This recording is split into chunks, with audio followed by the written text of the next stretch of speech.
Pothina Mahesh Janasena party నుంచి నువ్వు వైఎస్ఆర్సీపీ పార్టీకి జాయిన్ అయ్యే రోజు మహేష్ నువ్వు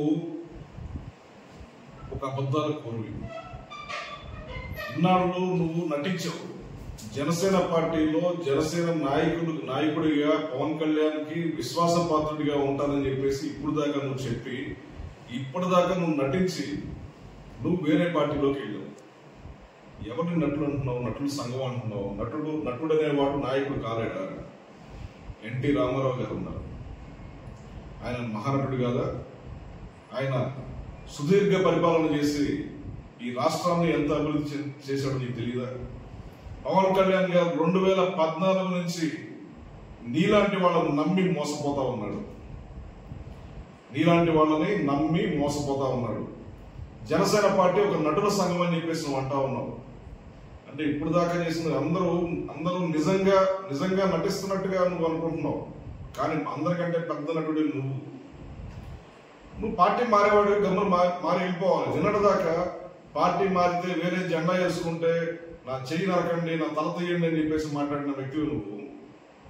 ఈరోజు పవన్ కళ్యాణ్ గురించి మాట్లాడితే నాదెళ్ల మనోహర్ గారి గురించి ఈ రకంగా మాట్లాడటం కరెక్ట్ కాదు. నువ్వు పెత్తందారులు పవన్ కళ్యాణ్ గారు పెత్తందారుల పార్టీలోకి ఉమ్మడిగా పెత్తందారుల పార్టీలోకి వెళ్ళాడని చెప్పేసి నువ్వు మాట్లాడుతా ఉన్నావు. ఇప్పుడు నువ్వే పార్టీలో ఉన్నావు? నీకు ఎంత పెట్టుబడి పెడితే నువ్వు ఆ పార్టీలోకి వెళ్ళావు?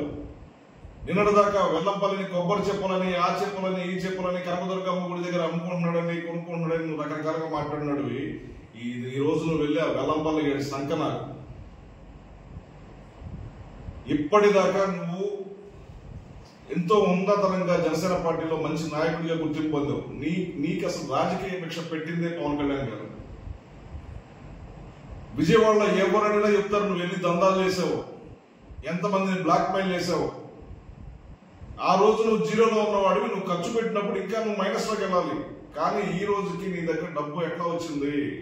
ఈ రోజుకి నువ్వు కష్టపడకుండా వ్యాపారాలు చేయకుండా నీకు అంత డబ్బు ఎక్కడి నుంచి వస్తుంది? పార్టీ నడిపించి ఎంత గొప్ప డబ్బు నీ దగ్గర ఎట్లా వస్తుంది? ఒక రాజకీయ పార్టీ నడపాలన్నా, ఒక నియోజకవర్గానికి ఇన్ఛార్జి అవ్వాలన్నా కోట్లతో కూడిన వ్యవహారం ఇది. నేను కష్టపడ్డాను, 10 ఏళ్ల పాటు నేను సేవ చేశాను, రాజకీయ సేవ చేశానని చెప్పేసి ఎవరు కూడా డబ్బు లేకుండా ఈ రోజు టికెట్ ఆశించే స్థితి ఈ రాష్ట్రంలో లేదు. జగన్మోహన్ రెడ్డి పరిపాలనలో గత 5 సంవత్సరాల నుంచి రాష్ట్రం ఎంత అతలాకుతలమైందో నీకు తెలుసు. నీ మాటలోనే నువ్వు అనేక సార్లు చెప్పావు, అనేక మీటింగ్లో చెప్పావు, గడప గడపకి తిరిగి మరీ చెప్పావు. అలాంటిది ఈ రోజు నువ్వు అదే జగన్మోహన్ రెడ్డి దగ్గరికి వెళ్ళి నువ్వు ఆయన కండవా కప్పించుకొని ఆయన ఒక అర్జునుడు, అభివృద్ధి ప్రదాత, సంక్షేమ సంఘానికి రథసారథి అని చెప్పేసి ఏ నోటితో నువ్వు మాట్లాడుతున్నావు? నరకాల్సింది నీ చెయ్యి కాదు, నీ నాలుకని. ఈ రకంగా ఊసర వెళ్ళేలాగా ఇప్పుడే నువ్వు ఈ రకంగా నువ్వు ఎన్ని మాటలు మాట్లాడుతా ఉన్నావు.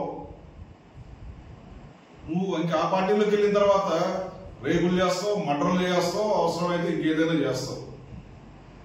ఆ రకంగా దొంగల పార్టీలోకి వెళ్ళావు. నువ్వు నిజాయితీ కలిగిన వ్యక్తి పార్టీ నుంచి ఒక దొంగల పార్టీలోకి నువ్వు జాయిన్ అయ్యావు.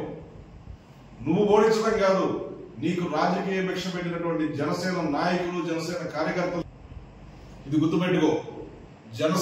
జనసేన పార్టీని కానీ, పవన్ కళ్యాణ్ గారిని కానీ, నాదెళ్ల మనోహర్ గారిని కానీ చివరికి జనసేన పార్టీ కార్యకర్త జోలికి వచ్చినా కూడా అదే విజయవాడలో నిన్ను పరిగెత్తించి కొడతారు జనసేన నాయకులు, కార్యకర్తలు. గుర్తుపెట్టుకోము మహేష్. పిచ్చి ప్రలాపనలు మాని నీ దొంగల పార్టీలో, నీ దోపిడీ పార్టీలో, నీ వైసీపీ గజ దొంగల పార్టీలో జాయిన్ అయినటువంటి నువ్వు వాళ్ళతో పాటు జాయిన్ అయిపోయి పని చూసుకో, చక్కగా సంపాదించుకో. అంతవరకే కానీ జనసేన పార్టీని విమర్శించినట్టయితే మాత్రం నీ తాట తీయటానికి కూడా మేము వెనకాడమని చెప్తా ఉన్నాం.